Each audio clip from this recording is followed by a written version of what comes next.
Hello மக்களே, welcome to ஸ்பாக்ஸ் academy. நாம நம்மளோட தரத்தை உயர்த்திக்கும் போது நம்மளை சுத்தி இருக்கிற சூழ்நிலையும் சரி, பொருட்களும் சரி தன்னோட தரத்தை தானே உயர்த்திக்கும் அப்படிங்கிறது தான் உண்மை. நம்ம தரத்தை நம்ம உயர்த்திக்கணும் அப்படின்னா அதுக்காக கடுமையா உழைக்கணும், போராடணும். அப்படி உங்களோட தரத்தை நீங்க உயர்த்திக்கணும் அப்படின்னு நினைச்சீங்கன்னா அதுக்கு இந்த பொன்னான வாய்ப்பு ஆர்ஆர்பியோட என்டிபிஎஸ்சி எக்ஸாம் தான். டிஎன்பிஎஸ்சி நடத்துகிற குரூப் 4 எக்ஸாமுக்கான சம்பளத்தை விட இந்த ஆர்ஆர்பி என்டிபிஎஸ்சி வேலைக்கான சம்பளம் ரொம்பவே அதிகம். இதுக்கு நீங்க 12th ஆர் ஏதாவது ஒரு டிகிரி முடிச்சிருந்தாலே போதும், தாராளமா எழுதலாம்.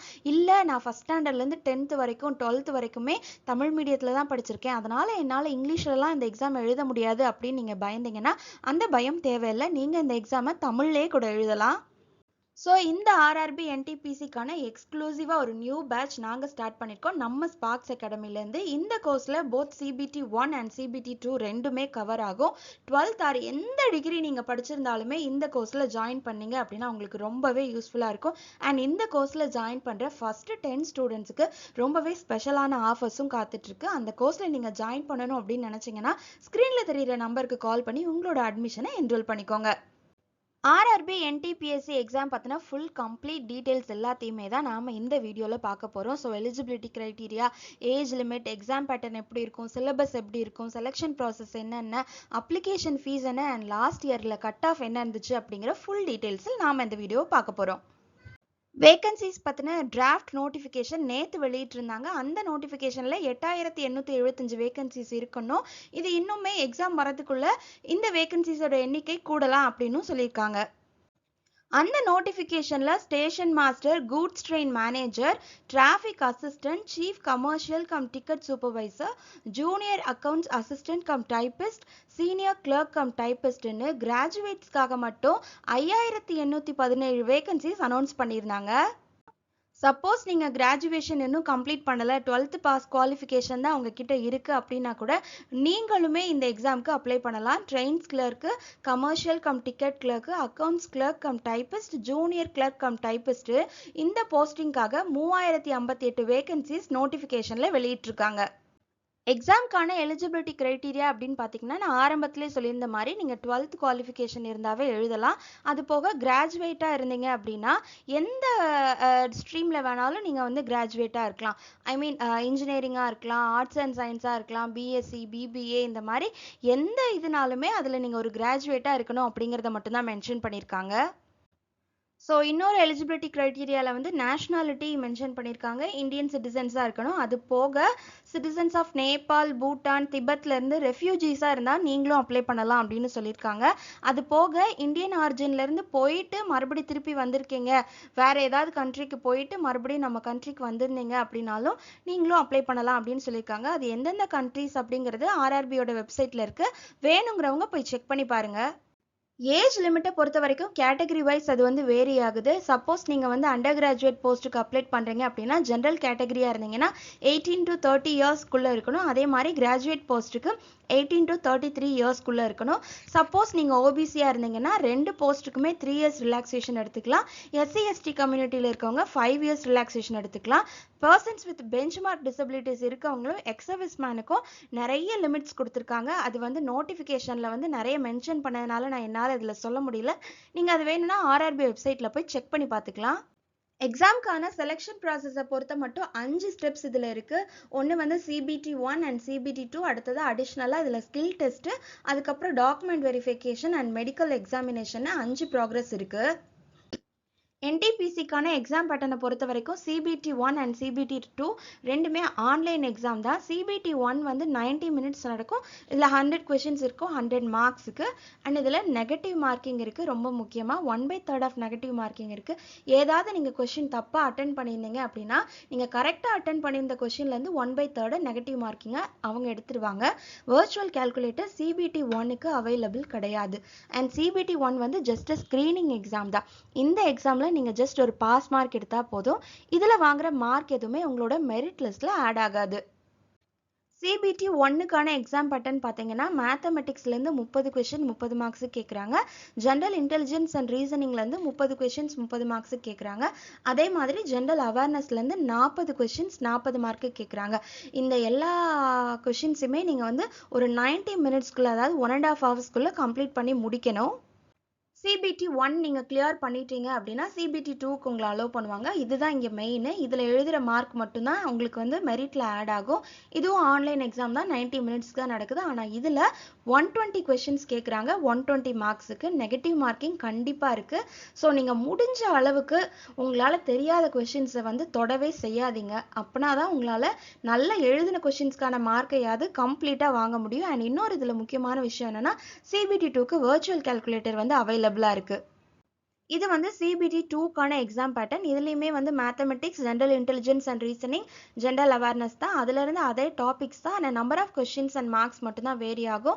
மேத்தமெட்டிக்ஸ்லேருந்து 35 கொஸ்டின்ஸ் 35 மார்க்ஸுக்கு, ஜென்ரல் இன்டெலிஜென்ஸ் அண்ட் ரீசனிங்லேருந்து 35 கொஸ்டின்ஸ் 35 மார்க்ஸுக்கு, ஜென்ரல் அவேர்னஸ்லேருந்து 50 கொஸ்டின்ஸ் 50 மார்க்ஸுக்கு, டோட்டலாக 120 கொஸ்டின்ஸ் 120 மார்க்ஸு கேட்குறாங்க. ஆனால் நீங்கள் இதையுமே வெறும் 90 மினிட்ஸ்க்குள்ளே கம்ப்ளீட் பண்ணி முடிக்கணும். அதுக்கேற்ற மாதிரி உங்களோட ப்ராக்டிஸை நீங்கள் இம்ப்ரூவ் பண்ணிக்கணும்.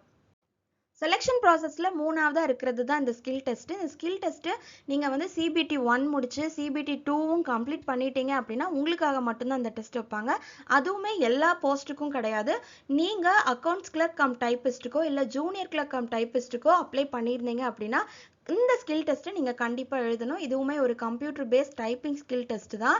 இந்த ஸ்கில் டெஸ்ட்டில் எடுக்கிற மார்க்குமே மெரிட்டில் ஆட் ஆகாது. ஜஸ்ட் உங்களோட ஸ்கில் எப்படி இருக்குது அப்படிங்கிறத மட்டும்தான் பார்ப்பாங்க. இதில் வந்து டைப்பிங் ஸ்கில் தான் பார்க்குறாங்க. ஸோ நீங்கள் வந்து 30 வேர்ட்ஸ் பெர் மினிட் அப்படிங்கிற இதில் இருந்தீங்க அப்படின்னா உங்களை வந்து எடுத்துக்குவாங்க. ஸோ நீங்கள் என்ன பண்ணணும் அப்படின்னா சிபிடி 1 முடிச்சு சிபிடி 2 கிளியர் பண்ணும் போதே இதுக்கான ப்ராசஸையும் ஆரம்பிச்சிடணும். உங்களோட ப்ராக்டிஸை எவ்வளோக்கு எவ்வளோ இம்ப்ரூவ் பண்ணுறீங்களோ அவ்வளோக்கு எவ்வளோ உங்களோட சக்ஸஸ் உங்களுக்கு பக்கத்தில் வரும். இந்த எக்ஸாம்க்கான சிலபஸ்னு பார்த்தீங்கன்னா மேத்தமெட்டிக்ஸ், ஜென்ரல் அவேர்னஸ், அதுக்கப்புறம் ஜென்ரல் ஆப்டிடியூட் அண்ட் ரீசனிங்னு 3 பார்த்தோம் இல்லையா? அதில் மேத்தமெட்டிக்ஸ்க்கான சிலபஸ்லாம் இதுதான். Number system, decimals, fractions, LCM and HCF, ratio and proportions, percentage, mensuration, time and work, time and distance, simple and compound interest, profit and loss, elementary algebra, geometry and trigonometry, elementary statistics. இது எல்லாமே நீங்கள் எங்கே படிக்கலாம் அப்படின்னா RS Agarwal புக்கில் இருக்குது. So நீங்கள் solve பண்ணி பார்த்தீங்கன்னா அப்படின்னா உங்களுக்கு ஈஸியாக இருக்கும். நெக்ஸ்ட் டாபிக் பார்த்தீங்கன்னா ஜென்ரல் இன்டெலிஜென்ஸ் அண்ட் ரீசனிங். இதில் இருக்கிறதுமே எல்லாமே ஆர்எஸ் அகர்வாலில் இருக்கும். அனலாக்ஸ், அதுக்கப்புறம் completion of number and alphabetical series, coding and decoding, mathematical operations, similarities and differences, relationship, analytical reasoning, syllogism, jumbling, Venn diagrams, puzzle, data sufficiency, statement conclusion, statement causes of action, decision making, maps, and வந்து கடைசியா interruption of graphs. So இது எல்லாமே வந்து நம்ம ஸ்கூல்லேயே படிச்சிருப்போம். இது எல்லாத்துக்குமே இதை பற்றி நம்ம எல்லாமே தெரிஞ்சிருக்கோம். கோடிங் அண்ட் டீகோடிங் தெரிஞ்சிருக்கோம், ரிலேஷன்ஷிப்லாம் தெரிஞ்சிருக்கோம். ஆனால் இந்த சிபிடி 2ல் அண்ட் 1ல் அவங்க நம்மளை செக் பண்ணுறது ஒரு கம்மி டைம்குள்ளே நம்ம அதை வந்து சால்வ் பண்ணுறோமா அப்படிங்கிறது தான். இதுக்கு தேவை ஹார்ட் ஒர்க் இல்லை, ஸ்மார்ட் ஒர்க் தான். ஸோ நீங்கள் வந்து எவ்வளோக்கு எவ்வளோ ப்ராக்டிஸ் பண்ணி உங்களோட டைம் கன்சியூமிங் குறைச்சிக்கிறீங்க அப்படிங்கிறது தான் அவங்க செக் பண்ணுறாங்க. ஸோ இந்த யூனிட்டுக்கு நீங்கள் பார்க்க வேண்டியது ஆர்எஸ் அகர்வால் தான். அதை ஃபுல்லாக சால்வ் பண்ணி பாருங்கள். அது போக மார்க் டெஸ்ட்டு, ப்ரீவியஸ் இயர் கொஸ்டின்ஸ்னு எல்லாமே சால்வ் பண்ணி பார்த்தீங்க அப்படின்னா ஓரளவு இதில் உங்களோட ப்ராக்டிஸை இம்ப்ரூவ் பண்ணிக்க முடியும். ஜென்ரல் அவேர்னஸை பொறுத்த வரைக்கும் ஒரு வேகான டாபிக். இதில் நிறைய டாபிக்ஸ் இருக்குது. ஏன்னா சிபிடி 2ல் இதில் வந்து 50 கொஷின்ஸ் கேட்குறாங்க இல்லையா? ஸோ நம்ம வந்து அதுக்கேற்ற மாதிரி படிக்கணும். என்ன வந்து நோட்டிஃபிகேஷனில் மென்ஷன் பண்ணியிருந்தாங்க அப்படின்னா என்சிஆர்டி புக்ஸ் படிக்கணும் அப்படின்னு சொல்லியிருந்தாங்க. என்சிஆர்டி புக்ஸ்னால் சிபிஎஸ்சி சிலபஸில் இருக்க புக்ஸு. அதை நீங்கள் ஓரளவு கவர் பண்ணீங்க அப்படின்னா என்டிபிசி ஓரளவுக்கு உங்களால் ஈஸியாக கவர் பண்ண முடியும். ஸோ இந்த எக்ஸாம்க்கான அப்ளிகேஷன் ஃபீஸ் பார்த்தீங்க அப்படின்னா ஜென்ரல் ஓபிசிக்கு 500 ருபீஸ் சொல்லியிருக்காங்க. அது போக எஸ்சி எஸ்டி, அப்புறம் வந்து டிசேபிள் பர்சன், அதுக்கப்புறம் உமன், எக்ஸ் சர்வீஸ் மேனாக இருந்தீங்க அப்படின்னா உங்களோட அப்ளிகேஷன் ஃபீஸ் வந்து 250 ருபீஸ் தான். ஆன்லைன் மோடில் மட்டும்தான் இந்த அப்ளிகேஷன் ஃபீஸை நம்மளால் பே பண்ண முடியும். சிபிடி 1க்கான மினிமம் கட் ஆஃப் அனாலிசிஸ் அவங்களே மென்ஷன் பண்ணியிருக்காங்க. அன்ரிசர்வ்ட் கேட்டகரிக்கு 40%, ஓபிசிக்கு 30%, எஸ்சிக்கு 30% அண்ட் எஸ்டிக்கு வந்து 25% கண்டிப்பாக குவாலிஃபைங் மார்க்ஸ் இருக்கணும். ஏன்னா இது ஜஸ்ட் ஸ்க்ரீனிங் டெஸ்ட்டு நான் சொல்லிட்டேன். இந்த மார்க்ஸ் எடுத்திருந்தாலே நீங்கள் டேரெக்டாக சிபிடி 2க்கு போயிருக்கலாம். ஸோ நீங்கள் வந்து சிபிடி 2க்கு அதிகமாக கான்சென்ட்ரேட் பண்ணிவிட்டு சிபிடி 1க்கு வந்து இந்த பர்சன்டேஜ் ஆஃப் மார்க்ஸை எடுக்கிறதுக்கு எந்தெந்த ஹை வெயிட்டேஜ் இருக்க சப்ஜெக்ட்ஸ் இருக்கோ அதை கொஞ்சம் தேடி தேடி படிச்சிங்க அப்படின்னா இந்த பாசிங் மார்க்ஸை உங்களால் ஈஸியாக அட்டைன் பண்ண முடியும். ஸோ ஆல்ரெடி டிராஃப்ட் நோட்டிஃபிகேஷன் வந்துருச்சு. இன்னுமே எக்ஸாம் நோட்டிஃபிகேஷன் வந்தால் தான் நான் ப்ரிப்பரேஷனை ஸ்டார்ட் பண்ணுவேங்கிற மாதிரி இருக்காமல் இப்போயே உங்களோட ப்ரிப்பரேஷனை ஸ்டார்ட் பண்ணீங்க அப்படின்னா மேபி இந்த எக்ஸாம் ஏப்ரல் ஆர் ஜூனில் வரும்னு எக்ஸ்பெக்ட் பண்ணுறோம். ஸோ அதுக்குள்ளே உங்களோட ப்ரிப்பரேஷனை ஸ்டார்ட் பண்ணீங்க அப்படின்னா உங்களால் ஈஸியாக ஓரளவு போர்ஷன்ஸை நல்லாவே கவர் பண்ண முடியும். அண்ட் நம்ம ஸ்பாக்ஸ் அகாடமிலேருந்து எக்ஸ்க்ளூசிவாக ஆர்ஆர்பி என்டிபிசிக்காக மட்டுமே ஒரு நியூ பேட்ச் ஸ்டார்ட் பண்ணியிருக்கோம். இந்த பேட்ச்சில் CBT 1 அண்ட் CBT 2 ரெண்டுமே கவர் ஆகும். 12th ஆர் எனி டிகிரி நீங்கள் முடிச்சிருந்தாலும் இந்த கோர்ஸ் அவைல் பண்ணிக்கலாம். அண்ட் இந்த கோர்ஸில் ஜாயின் பண்ணுற ஃபஸ்ட்டு 10 ஸ்டூடெண்ட்ஸ்க்கு நிறைய ஸ்பெஷல் ஆஃபர்ஸும் காத்துட்ருக்கு. ஸோ நீங்கள் அந்த கோர்ஸில் ஜாயின் பண்ணணும் அப்படின்னு நினச்சிங்கன்னா ஸ்க்ரீனில் தெரியுற இந்த நம்பருக்கு கால் பண்ணி உங்களோட அட்மிஷனை இப்போவே என்ரோல் பண்ணிக்கோங்க. இன்னும் அடுத்தடுத்து எக்ஸாம் பற்றின டீட்டெயில் வீடியோலாம் வந்துகிட்டே தான் இருக்கும். அந்த வீடியோஸ் எல்லாத்தையுமே நீங்கள் உடனுக்குடனே பார்க்கணும் அப்படின்னா எங்களோட வாட்ஸ்அப் கம்யூனிட்டி குரூப்பில் ஜாயின் பண்ணிக்கோங்க. கம்யூனிட்டி குரூப்போட லிங்க் டிஸ்கிரிப்ஷனில் இருக்குது, செக் பண்ணி ஜாயின் பண்ணிக்கோங்க. So all the best for your great start. இந்த வீடியோ பிடிச்சிருந்துச்சுன்னா லைக் பண்ணுங்கள். அண்ட் மறக்காமல் உங்களோட மற்ற ஃப்ரெண்ட்ஸ் அண்ட் ஃபேமிலியில் எக்ஸாமுக்கு ப்ரிப்பேர் பண்ணுறவங்க இருக்காங்கன்னா அவங்களுக்கும் இந்த வீடியோவை ஷேர் பண்ணுங்கள்.